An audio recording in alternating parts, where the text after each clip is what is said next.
Now moving ahead, second important point है the probability of an event which is sure और certain to occur is 1 and such events are called sure event और certain event.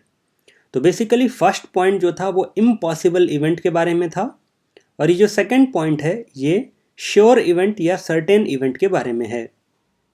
So basically ऐसे events जिनके होने के chances 100% हैं उन्हें sure events या सर्टेन इवेंट्स कहा जाता है और ऐसे इवेंट्स की प्रोबेबिलिटी 1 होती है। अब आते हैं थर्ड इंपॉर्टेंट पॉइंट पर जो कि कॉम्प्लीमेंट इवेंट्स के बारे में बात करता है। तो अगर मान लीजिए हमारे पास कोई इवेंट है ई, तो उसका जो कॉम्प्लीमेंट होगा उसको हम कहेंगे नॉट ई, यानी कि ई इवेंट नहीं है, तो उसी को हम रिप्रेजेंट करेंगे ई और ऊपर में ये लाइन दिख रही है इसे कहते हैं बार। तो ई बार कॉम्प्लीमेंट होगा इवेंट ई का और जब दोनों की प्रोबेबिलिटीज का सम करेंगे तो हमें मिलेगा 1। एक एग्जाम्पल से समझते हैं। यहाँ पर हमने एक डाई थ्रो किया एक बार। पहला क्वेश्चन पूछता है what is the probability of getting a number less than 2 और दूसरा पूछ रहा है what is the probability of getting a number more than और equal to 2। That means not getting a number less than 2। तो देखिए ये दो इवेंट्स यहाँ पर आपको बताए गए हैं। पहला इवेंट है getting a number less than 2 और दूसरा getting a number not less than 2। तो ये दोनों आपस में कॉम्प्लीमेंट इवेंट्स हैं। अब हमें ये प्रूफ करना है कि दोनों की प्रोबेबिलिटी को अगर आप ऐड करेंगे तो वो 1 आएगा। तो चलिए सबसे पहले एक्सपेरिमेंट लिख लेते हैं। एक्सपेरिमेंट क्या है? Throwing of a die that too once. एक ही बार हम डाई को थ्रो करेंगे। उसके बाद है इवेंट। इवेंट यानी कि ई क्या है? पहला इवेंट है getting a number less than 2। उसके बाद total number of all possible outcomes हमें लिखने हैं। सो अगर हम एक डाई थ्रो करते हैं तो बेसिकली कौन कौन से नंबर उस पर आ सकते हैं? या तो 1 या 2 या 3 या 4 या 5 या फिर 6। So total number of all possible outcomes हो जाएगा 6।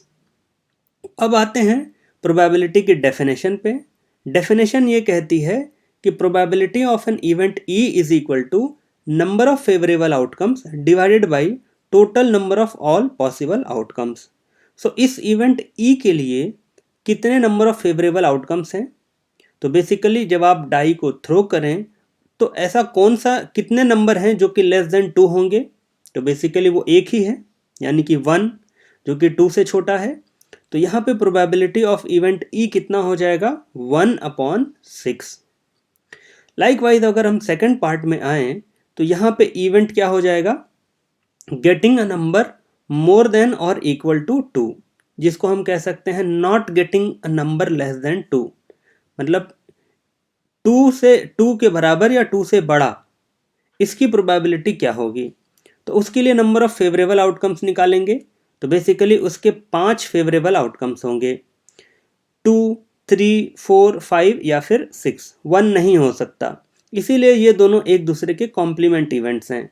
कॉम्प्लीमेंट इवेंट्स मतलब ये है कि अगर यहाँ पर एक 1 आ सकता है तो यहाँ पे 1 नहीं आएगा, बाकी सारी चीज़ें आएंगी।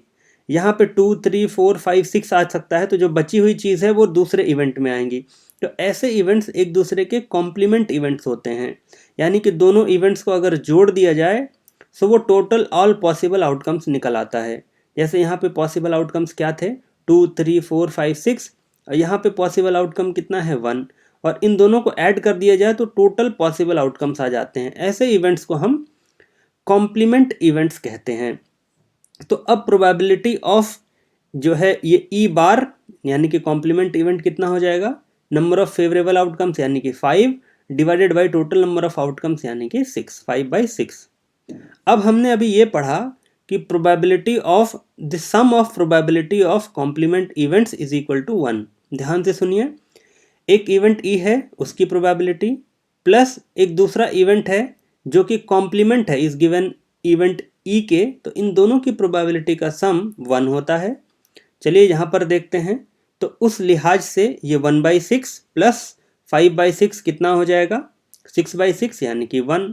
तो ये प्रूव हो गया।